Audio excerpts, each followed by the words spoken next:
rêve, évidemment. Je rêve de faire la couve de Closer. Non, pas du tout. C'est pas non, quelque chose c'est juste que... c'est juste qu'on trouve que D'abord, j'ai pas demandé spécialement à faire la pub pour le journal. C'est juste qu'en fait, on se rend compte que le journal a besoin d'être incarné. D'accord. Et... quelqu'un qui le représente en fait. Non, en fait, le premier truc, c'est que j'essaie de faire le journal que j'aimerais lire et donc d'être finalement un peu le lecteur type. Donc, plutôt que de montrer tout le temps le journal, c'est important de montrer aussi qu'il le fait. Et, d'accord, très bien. Et de rendre un peu plus concret le magazine. D'accord. Donc, après, alors, ce que j'aimerais pour répondre à la question. People, c'est quelque chose non, pas spécialement. Je ne vais pas dire que ça me déplaît d'être exposé ou voilà, je ne cherche pas spécialement.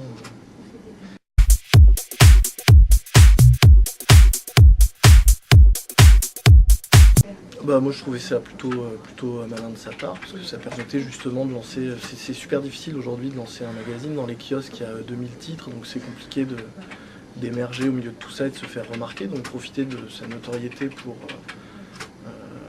lancer un magazine, c'était plutôt bien vu. Ça n'a pas fonctionné puisqu'ils ont eu des problèmes justement du fait que Koé soit une marque aujourd'hui. Mais voilà, après en plus moi je l'avais les peu de fois où j'ai pu discuter avec lui, j'ai l'impression que c'était vraiment un truc qui tenait à cœur et qui s'était vraiment impliqué dedans. Donc c'est un peu paradoxal. Vous dites que moi je voudrais devenir un people et puis les people ils veulent tous faire des journaux parce que quand on regarde finalement dans les gens de télé, il y a quand même Carl Zero qui avait lancé son magazine, Ardisson qui a lancé Entrevue mais qui rêve toujours de faire de la presse, Koé, je suis sûr qu'il y en a d'autres qui ne me viennent pas à l'esprit, mais c'est un peu comme je sais pas, plein de journalistes qui écrivent des livres, chacun on cherche la reconnaissance ailleurs que dans son propre média, mais c'est aussi intéressant que des gens qui aient des expériences différentes apportent leur savoir-faire à d'autres supports. Tout le monde parle de convergence entre les différents médias, la télé, internet, le papier, etc. Bah, ça commence par les gens qui peuvent passer de l'un à l'autre et puis apporter des façons de faire. Je sais pas, je pense que Koé, pour le coup, il a apporté beaucoup de son côté très visuel à un magazine, donc c'est important.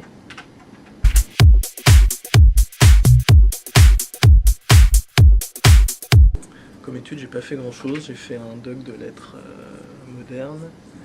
Je suis rentré en fait en 94 chez Hachette qui a fait un concours pour recruter des journalistes et les former en interne. J'ai fait ça pendant un an avec différents stages dans plusieurs rédactions, dont Entrevue à l'époque, c'était en 94, qui appartenait encore à Ardisson. Voilà, et puis après j'ai travaillé pour un peu tous les masculins de l'époque, c'est-à-dire l'Écho des Savanes, Entrevue, un peu New Look. Je travaille aussi pour de la presse jeune, genre OK Podium, Girls, de la presse People, Gala. Je fais pas mal de piges et puis je fais de la radio en parallèle. Donc, j'ai fait effectivement à l'époque seul pendant 2 ans le morning sur Rire. Ça c'était en 97 et 98. Et puis en 98 je suis arrivé pour travailler sur le projet de FHM en tant que pigiste. Et voilà. Et petit à petit, je suis parti un moment parce que j'ai voulu travailler en presse féminine, donc je suis parti quelques mois travailler pour 20 ans en 2002, mais l'expérience n'a pas été concluante et je suis revenu. J'ai eu la chance qu'on me reprenne à FHM. C'est un journal qui me correspond. D'accord. Enfin, ça a été pas forcément le cas tout le temps, mais quand vraiment je suis arrivé au début du journal, c'était vraiment pour faire le journal que j'avais envie de lire. Et aujourd'hui, c'est vrai que c'est à nouveau le cas avec la nouvelle formule.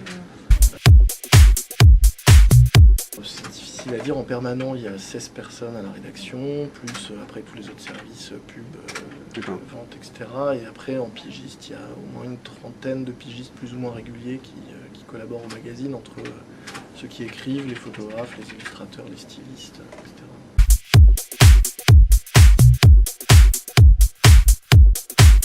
C'est qu'il n'y en a plus beaucoup d'autres magazines de presse masculine, donc c'est à la fois un avantage parce qu'on est un peu tranquille, et puis un inconvénient parce que c'est pas très motivant quand on n'a pas justement de concurrents ou de gens qui nous poussent.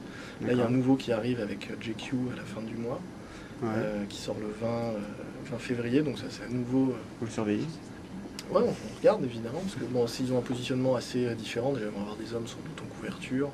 C'est plus haut de gamme, plus mode, qui s'adresse à des lecteurs un peu plus âgés. Mais justement, c'est intéressant parce qu'on va avoir à nouveau un concurrent un peu sérieux, donc c'est toujours motivant. Après, sur les autres, on est plus généraliste que les autres. Par exemple, Entrevue, qui est quand même un peu un masculin, qui est lui très people, très télé. On est sans doute plus généraliste que New Look, qui est très sexe. On est plus généraliste que l'Optimum, qui est très mode. Donc voilà, donc ça c'est à la fois un avantage parce qu'on parle de tout, puis un inconvénient parce que du coup c'est difficile de savoir quelle est d'avoir une vraie raison de l'acheter tous les mois quand on est lecteur, autre que d'avoir une fille sexy en couverture. Donc c'est agréable à lire, on essaye que ce soit divertissant, complet, mais en même temps c'est pas totalement indispensable de l'avoir tous les mois. On peut se dire qu'en entrevue, si on n'a pas lu, on a raté quelque chose dont tous ses potes vont parler. Nous, le truc qu'on peut rater éventuellement, c'est la fille en couverture. Et on essaye d'avoir la fille la plus connue, celle dont on a envie de parler le mois dont on sort, pour justement créer autour de ça une petite surprise. Quand on a Virginie Efira, c'est la première fois qu'elle est comme ça sur un masculin, donc c'est une petite surprise à liser, même si c'était pas très sexy, c'est une surprise quand même de l'avoir dans FHM.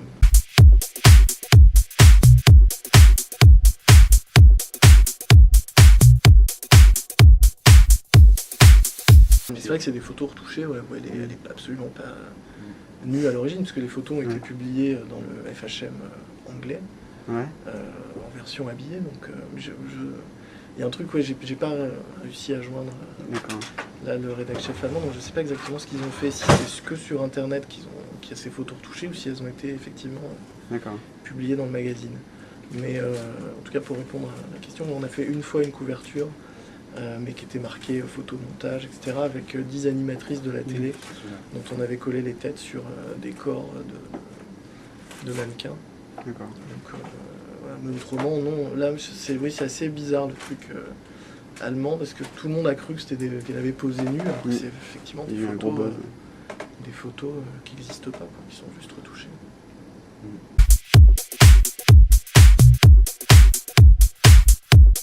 Oui, forcément, parce qu'on bénéficie d'un réseau international. Donc, par exemple, pour certaines couvertures, il y a des deals qui sont faits au niveau de plusieurs éditions pour pouvoir justement avoir Rihanna en couverture ou d'autres filles. Il y a certains sujets, des reportages qu'on peut faire en commun ou qu'on peut s'échanger. Quand nous on fait notre calendrier avec Clara Morgan, c'est repris dans plusieurs éditions. Voilà, après, il y a des pays où les marchés sont plus petits, donc il y a des plus petites équipes où ils reprennent beaucoup de choses du FHM anglais. Nous, on a une grosse équipe et on produit, je sais pas, 90-95% de notre contenu.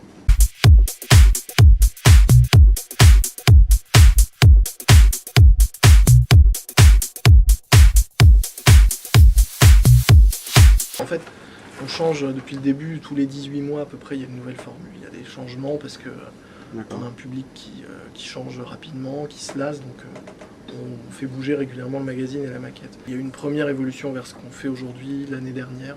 Non, là la question c'est juste pour quantifier l'attachement des lecteurs au titre. L'avenir du papier, après, voilà, tous les magazines peuvent s'arrêter un jour, mais il n'y a pas de... Là, je pense que vu ce qui a été investi par le groupe sur la nouvelle formule, justement la pub télé, etc., le but c'est vraiment de relancer le titre et de l'installer là dans la durée.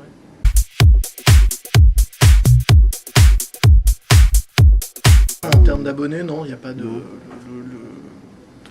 Je crois que le plus qu'on ait eu, c'est 20 000, donc voilà, c'est d'être autour de 20 000 en termes d'abonnés.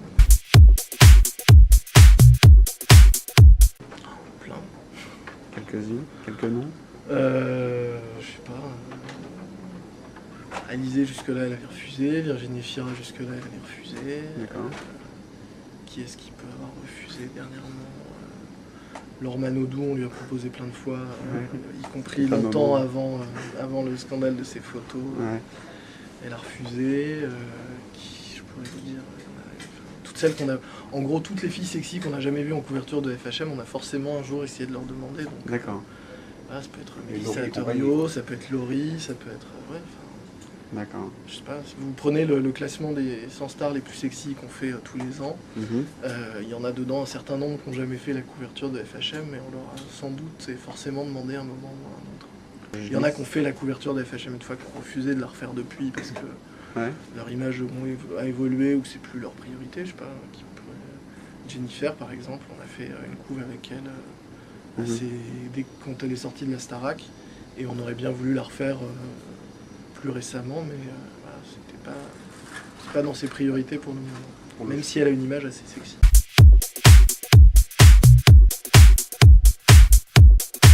C'est vrai. C'est vrai. Vous aviez bien vu.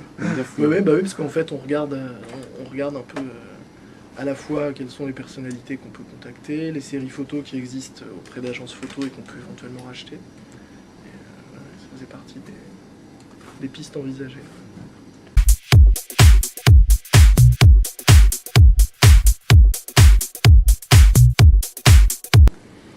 Carla Bruni, je sais pas, c'est les lecteurs qui votent, donc c'est assez difficile.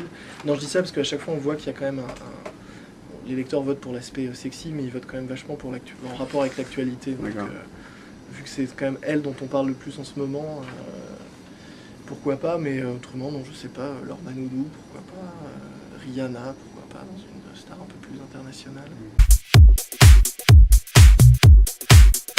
La couverture, toujours, parce que c'est pas si, ça peut être une rubrique, la fille de couverture, parce que c'est ce qui demande le plus de temps, ce qui est le plus compliqué, parce que c'est ce qui doit faire vendre le magazine aussi. Donc,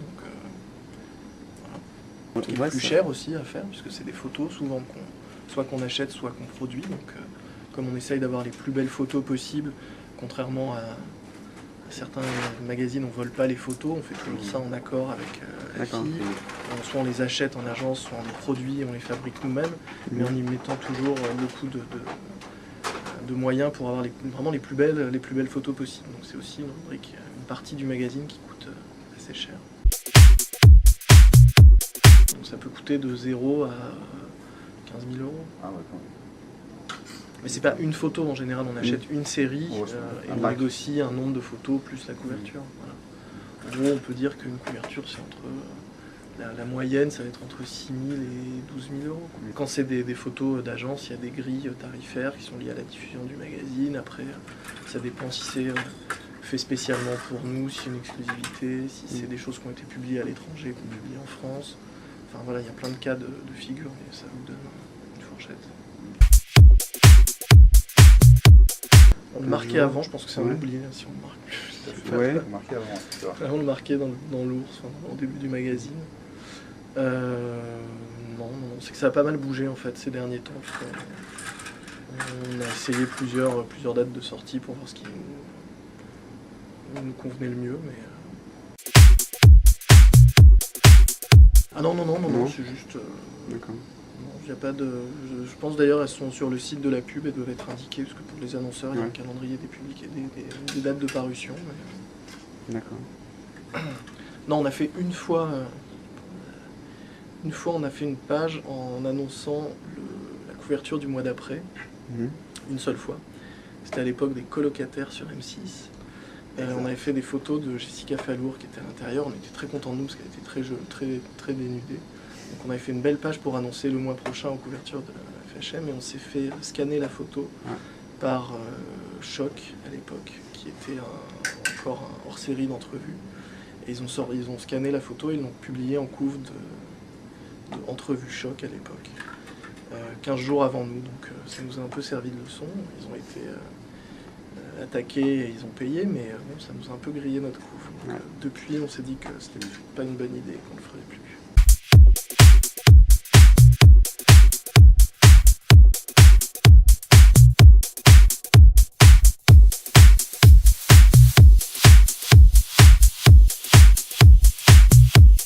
a été assez surpris parce que c'est assez rare qu'un magazine attaque, enfin qu'un journal attaque un autre journal.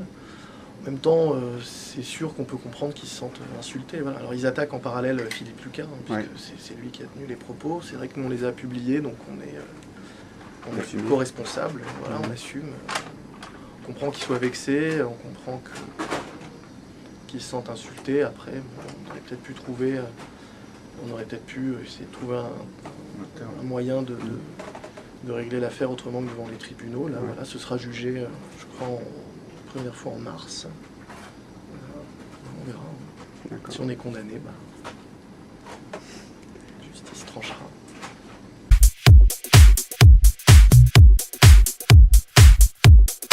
On travaille sur un nouveau site, sans doute pour le printemps.